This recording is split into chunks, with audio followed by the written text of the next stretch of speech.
Nós vamos fazer uma interrupção momentânea no nosso curso básico para vermos alguns outros temas, ou temas mais específicos, mais aprofundados. Escolhemos para as nossas reflexões o livro Missionários da Luz, André Luiz, Francisco Cândido Xavier. É um livro importantíssimo da coleção de André Luiz, da literatura espírita, e é importante que nós o estudemos, não apenas ler. Não é um livro romanceado para mera leitura. Contém inumeráveis ensinamentos, profundos ensinamentos, que nos ajudarão a enriquecer não só o conhecimento da espiritualidade, mas o conhecimento da cultura em geral. Conhecimento científico, conhecimento moral. Então é importante que nós estudemos esse livro. E ele contém alguns ensinamentos sobre mediunidade. Começa estudando mediunidade. E nós vamos, então, hoje fazer uma abordagem no primeiro capítulo, O Psicógrafo. E ele começa falando de uma reunião mediúnica, porque eles vão participar, colaborar, assistir a uma reunião mediúnica num centro espírita. O instrutor é o instrutor Alexandre, um espírito de muitos conhecimentos na área. E então o André Luiz vai descrever o que ele vê na reunião mediúnica, no centro, e o que o espírito instrutor explica para ele a respeito do funcionamento da reunião mediúnica. Isso é muito, muito importante, é importantíssimo para a gente exagerar aqui, sem exagerar.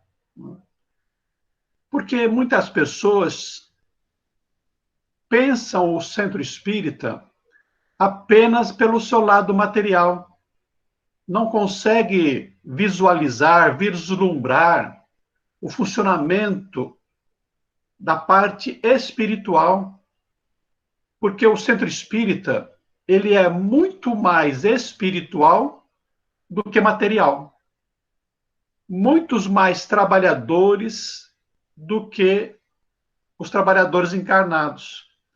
Muito mais assistidos espirituais do que os assistidos, os amparados, atendidos encarnados.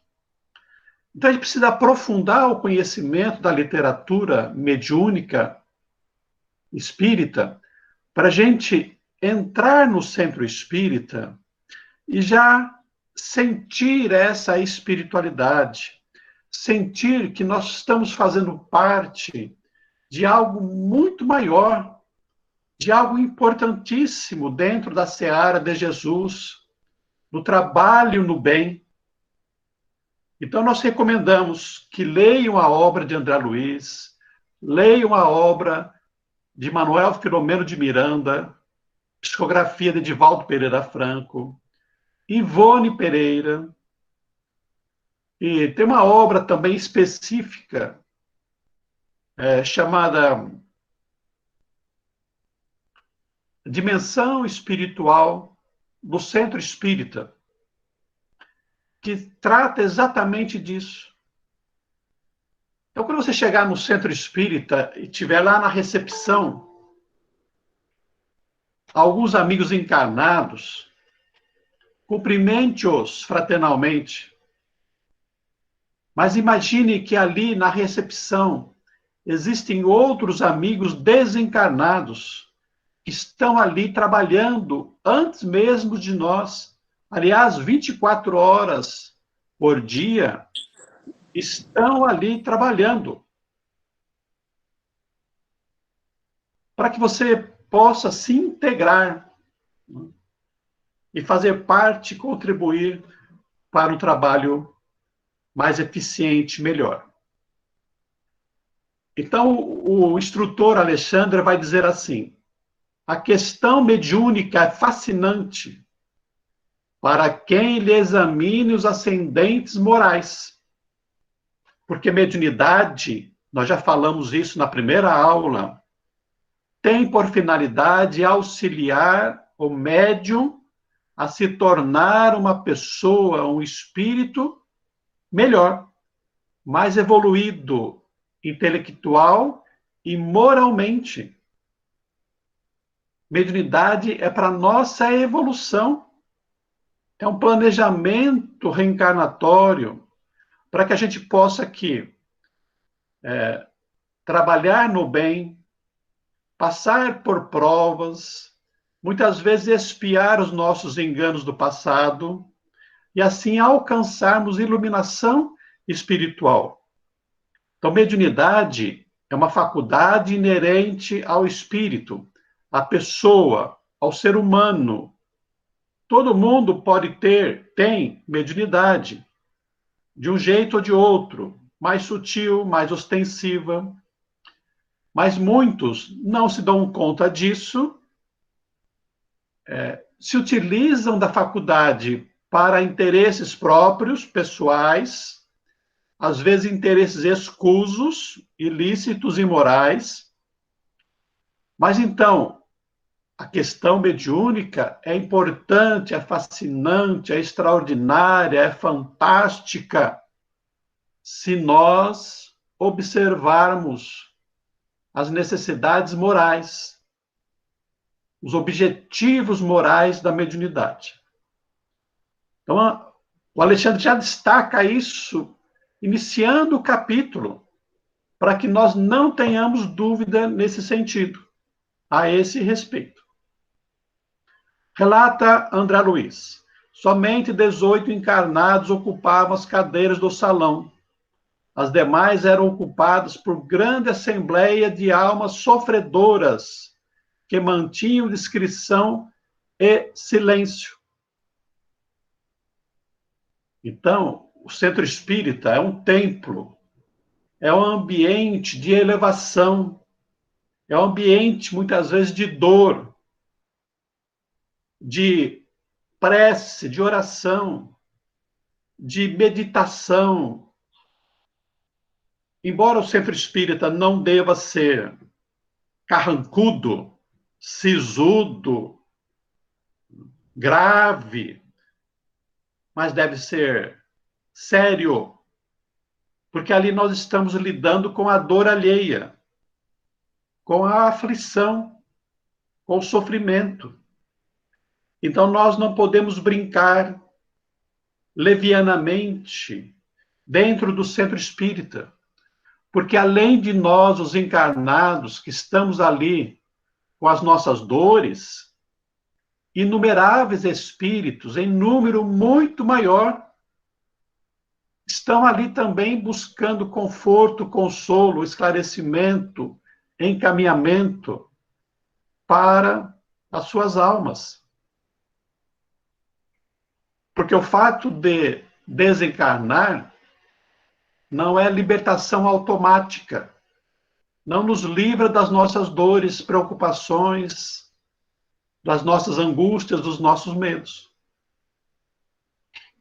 Então, todos estavam ali compenetrados, maioria de desencarnados.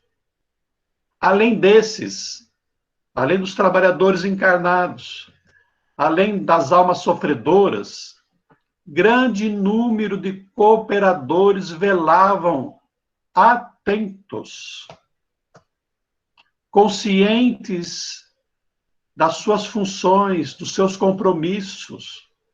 Vejamos que é um grande número. Então, o grupo Jesus de Nazaré, muito além das paredes materiais, dos ambientes, das salas que nós possuímos, existe um prédio espiritual, com muitas outras salas, com enfermarias,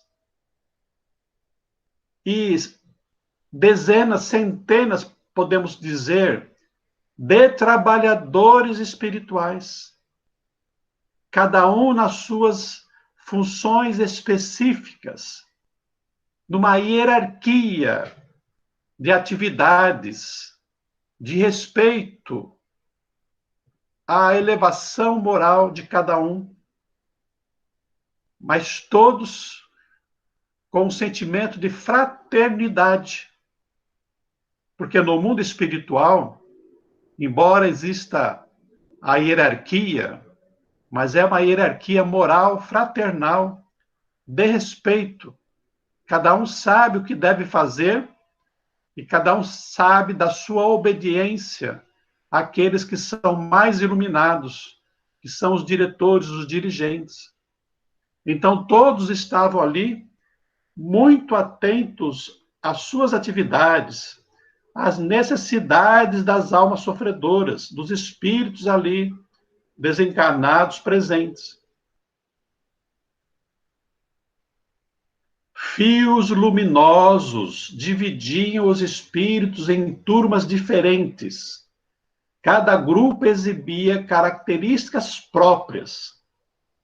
A espiritualidade trabalha com determinados fluidos específicos do mundo invisível, tipo ondas eletromagnéticas, que são realidade e que servem para muitas atividades. E aqui, esses fios luminosos dividiam os desencarnados segundo as suas características, ou seja, segundo as suas necessidades, os seus sentimentos, a sua elevação. Aqui não consta, mas existe na espiritualidade, até mesmo em zonas inferiores, um aparelho chamado psicoscópio, que facilita a tarefa dos espíritos de avaliação de cada alma, de cada espírito. E então, aqui no caso, eles já estavam divididos em grupos, que é uma forma de aproveitamento do tempo, de atendimento específico.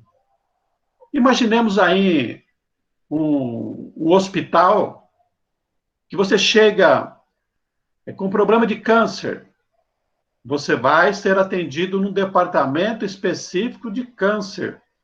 Você chega com uma quebradura, você vai para a área da ortopedia. É criança, vai para a pediatria. É problema psiquiátrico, vai para a ala específica. A espiritualidade, por uma questão também prática, de aproveitamento, de rapidez no atendimento, faz a mesma coisa. Divide segundo as necessidades próprias de cada espírito. Nas entradas do salão, postavam-se guardas controlando o acesso dos desencarnados. Guardas, seguranças, espíritos vigilantes, porque a obra do bem deve ser preservada, a harmonia deve ser mantida, porque se aqui na Terra nós encontramos desordeiros, perturbadores, criminosos, também acontece na espiritualidade.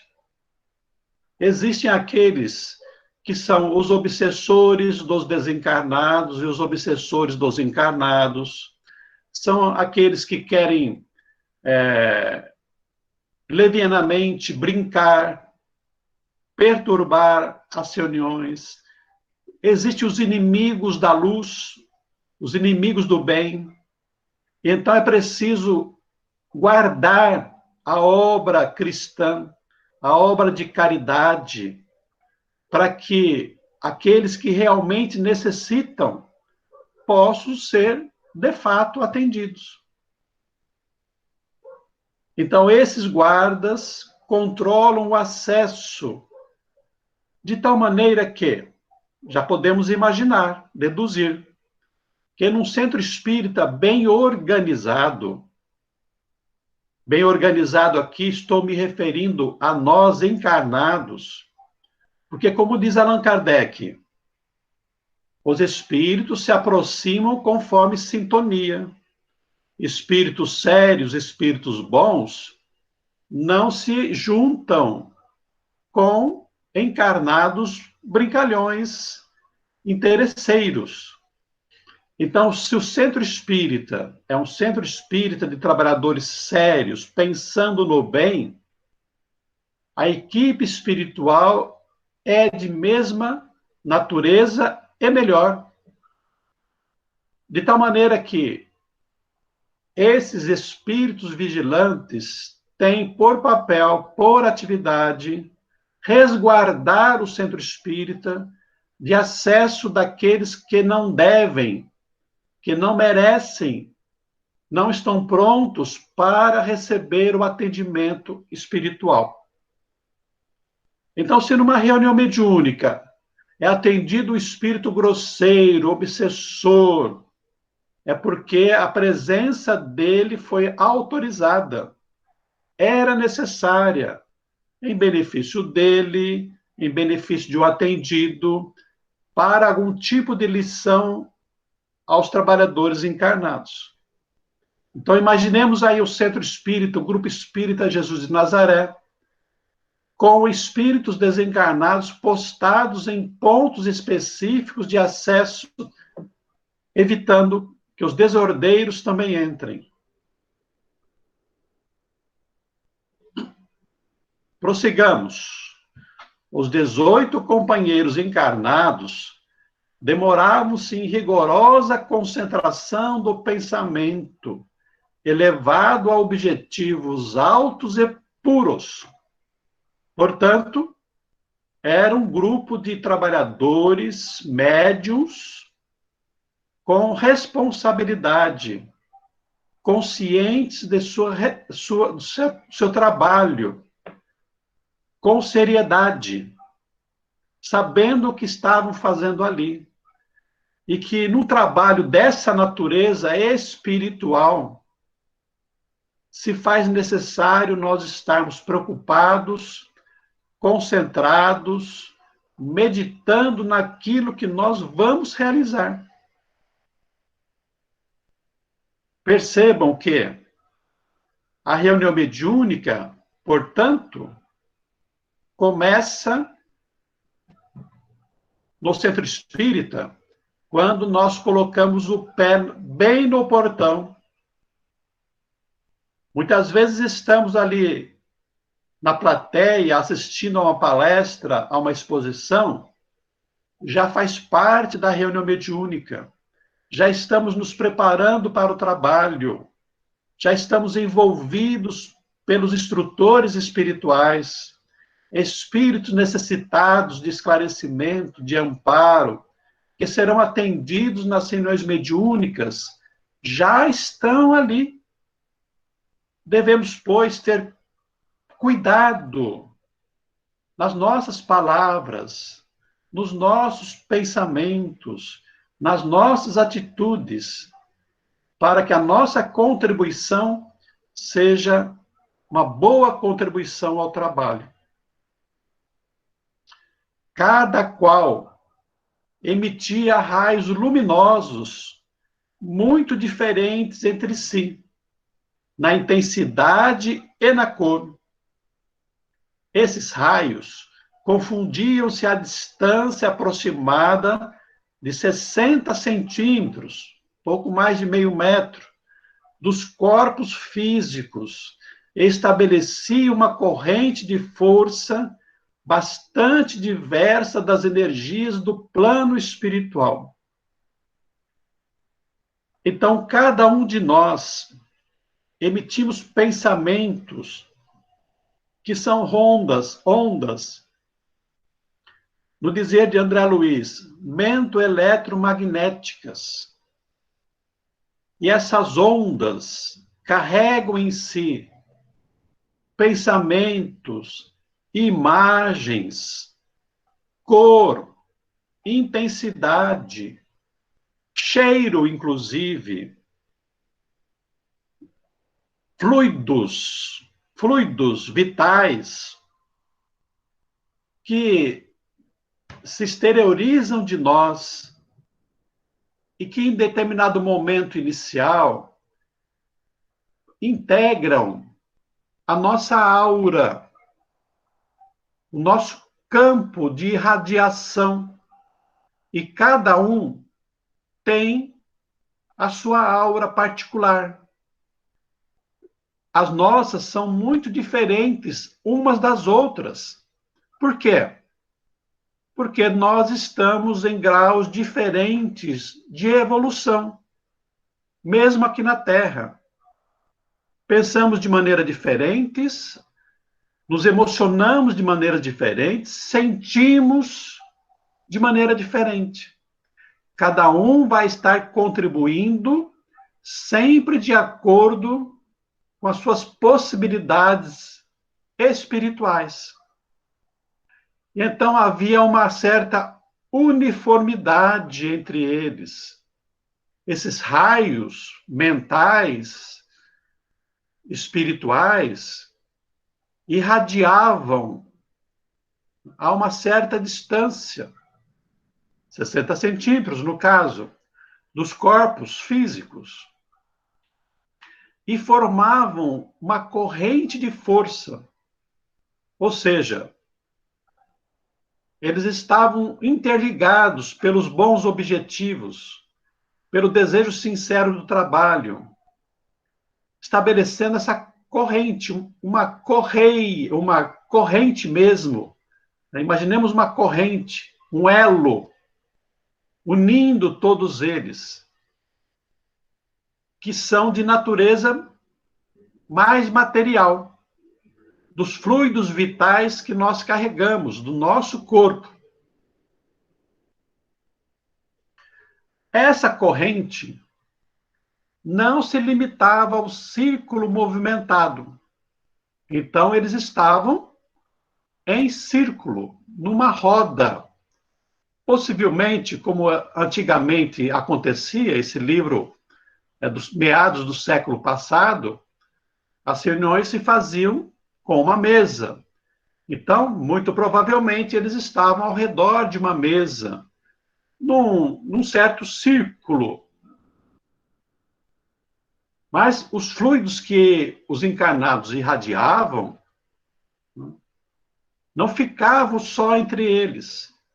Em certo ponto, que não é esclarecido qual é o ponto, despejava elementos vitais.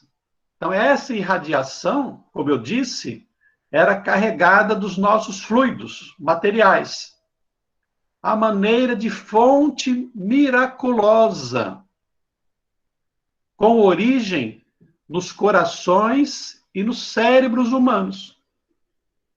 Ou seja, esses elementos vitais eram exteriorizados pelos chamados chakras, os centros de força, que são sistemas fluídicos, energéticos do perispírito, ligados aos corpos físicos por certas regiões chamadas de plexos. E esses fluidos se distribuem até as células. Então, aqui no caso, o coração, né, o centro cardíaco e o cérebro, os centros coronários e os centros cerebrais exteriorizavam esses elementos vitais que se casavam. Vejamos aí no próximo parágrafo. Os fluidos dos encarnados se casavam, se uniam aos fluidos vigorosos. Quer dizer, os espíritos também irradiam fluidos. Também são fluidos que podemos chamar de fluidos vitais, embora de uma natureza fluídica, quer dizer, do mundo espiritual, de vibrações diferenciadas, né, formando precioso armazém de benefícios. Imaginemos uma massa ectoplásmica, uma massa de fluidos que era recolhida e que seria utilizada na forma medicamentosa em benefício daquelas almas sofredoras, aflitas, a que André Luiz se referiu anteriormente. Então, seriam benefícios para os infelizes, ainda extremamente apegados às sensações fisiológicas. Já aprendemos, quem leu o mínimo da literatura espírita, aprendemos que o desapego é uma grande dificuldade nossa. Nós carregamos vícios humanos que estão arraigados nos nossos hábitos, desde muitas reencarnações, às vezes. Desencarnamos carregando as nossas necessidades, as nossas vinculações físicas aos nossos corpos que deixamos aqui. E então, esses fluidos seriam utilizados como medicamentos em favor dos desencarnados. Este capítulo, André Luiz vai tratar da psicografia. E ele diz que 6 entidades aguardavam a oportunidade de comunicação. Ou seja, alguns espíritos que queriam enviar mensagens escritas para a Terra, quer dizer, para o mundo material, utilizando-se de médiuns. O Alexandre esclarece que nem todos conseguem o intuito à mesma hora. Alguns são obrigados a esperar semanas, meses, anos, porque é preciso preparar o coração, preparar a mente, adquirir qualidades, aprender o que dizer. Porque nós não podemos vir à Terra, os espíritos não podem vir à Terra para dizer o que querem. Porque é preciso utilizar da mediunidade para instruir, para orientar, para consolar as pessoas. Então, muitas entidades, muitos espíritos desencarnados levam tempo se preparando, se harmonizando, se equilibrando para trazer mensagens psicográficas que sejam realmente positivas e boas. É preciso, então, nesses casos de mensagens espíritas ou espiritualizadas, é preciso ter a autorização. Porque os médios sérios têm os seus mentores sérios. Os médiuns, em conjunto, trabalham em centros espíritas sérios. E todos obedecem a uma hierarquia, a uma ordem. Muitas vezes é necessário aguardar o preparo daqueles que vão receber as mensagens. Nem todo encarnado está pronto para ter informações do plano espiritual, para saber detalhes do plano espiritual. Então, toda a coleção de André Luiz veio no momento próprio e para falar de coisas que nós estamos em condições de entender, porque há muitos outros ensinamentos que ainda não foram revelados e nem são importantes de serem revelados, porque nós devemos estar preocupados com a nossa elevação espiritual. O médium psicógrafo não é um simples aparelho, não é um computador, não é uma simples caneta e papel. É um espírito livre, que para prestar ao intercâmbio desejado, precisa renunciar a si mesmo, com abnegação e humildade, primeiros fatores na obtenção de acesso à permuta com as regiões mais elevadas. Trabalho mediúnico de elevação, de bondade, de instrução espiritual. Então, o médium que quer se tornar um veículo, um intermediário de orientações positivas e boas e nobres e sublimes, precisa tornar-se uma pessoa melhor, começando pela abnegação, pela entrega, pelo serviço, pela dedicação e humildade. A exemplo do próprio Chico Xavier, que conservou a humildade, sabendo que era apenas o instrumento de trabalho da espiritualidade, que a obra em si, na sua essência, não era dele, que os livros não eram de autoria intelectual dele, do Chico, mas era um direito autoral dos desencarnados. Vejamos como nós somos convidados, então, a um trabalho interior, a uma mudança de comportamento, a aquisição de qualidades, se quisermos ser esses bons instrumentos da espiritualidade. Somos livres para escolher, somos livres para trabalhar, mas só existe mediunidade porque existe um espírito comunicante. Não adianta eu querer ser um médium psicógrafo se nenhum espírito quiser se manifestar por mim. Não vou conseguir. No fenômeno real. Poderei fraudar, poderei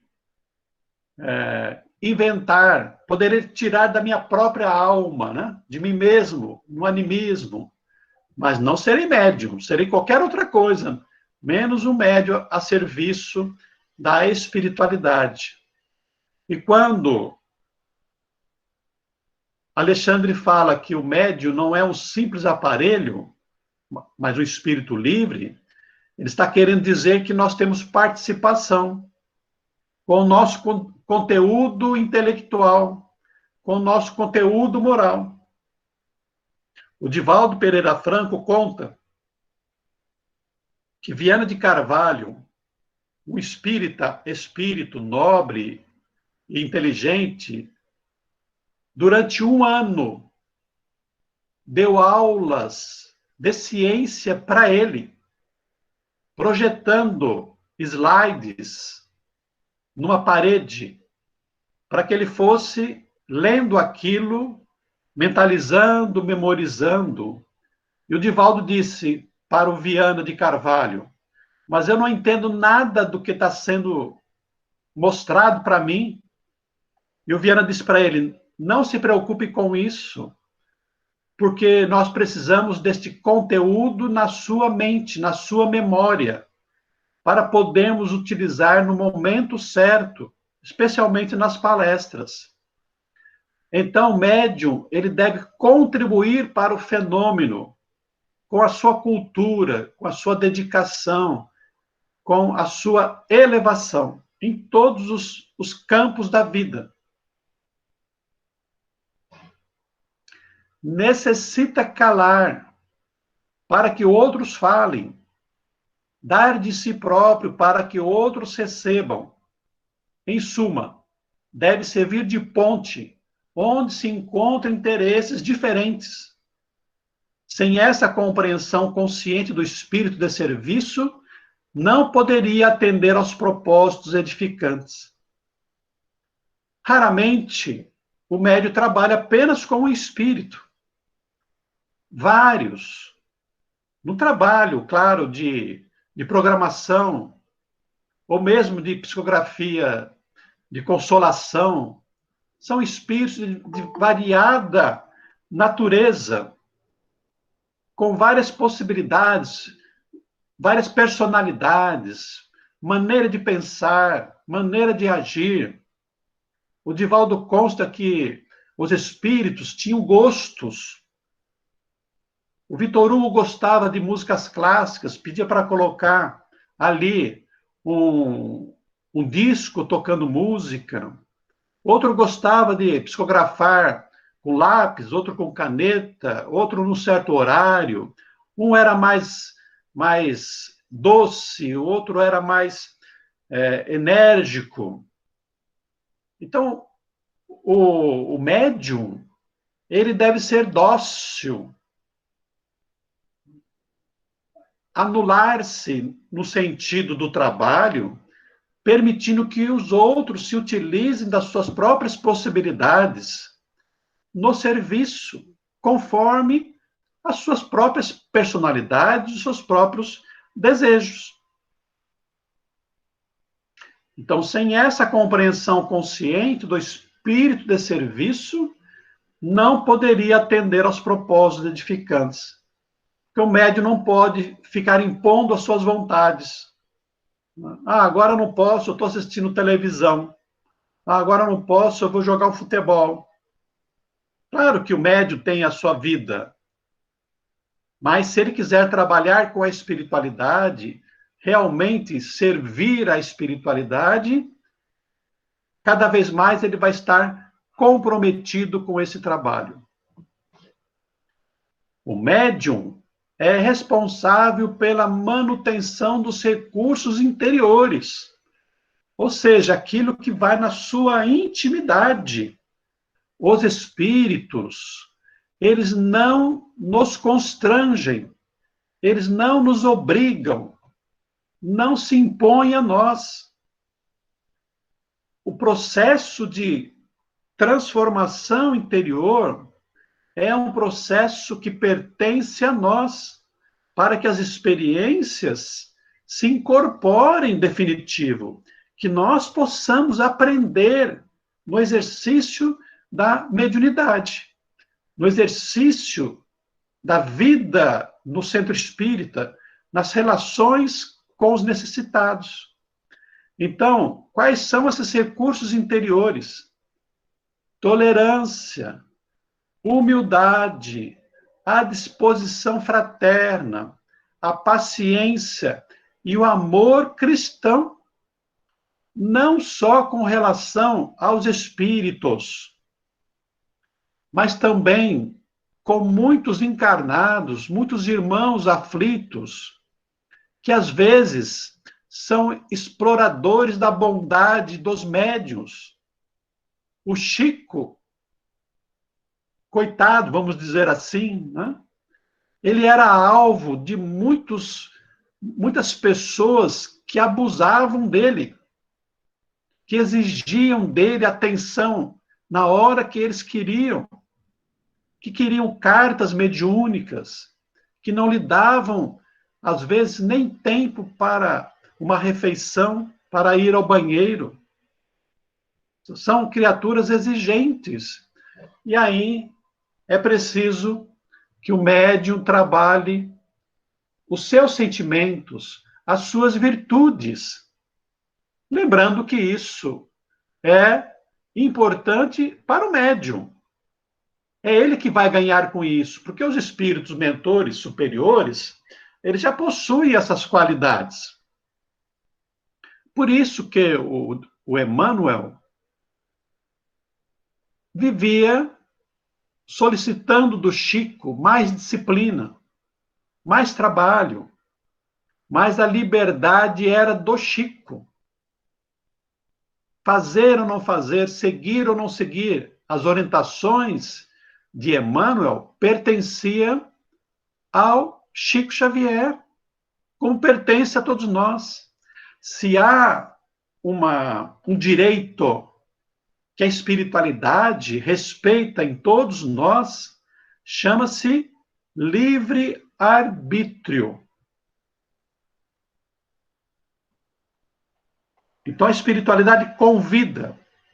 A espiritualidade até insiste, orienta, mas trabalhar, dedicar-se, pertence a cada médium.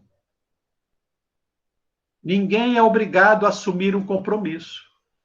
Claro que se assumir o compromisso, será chamado à responsabilidade no plano espiritual.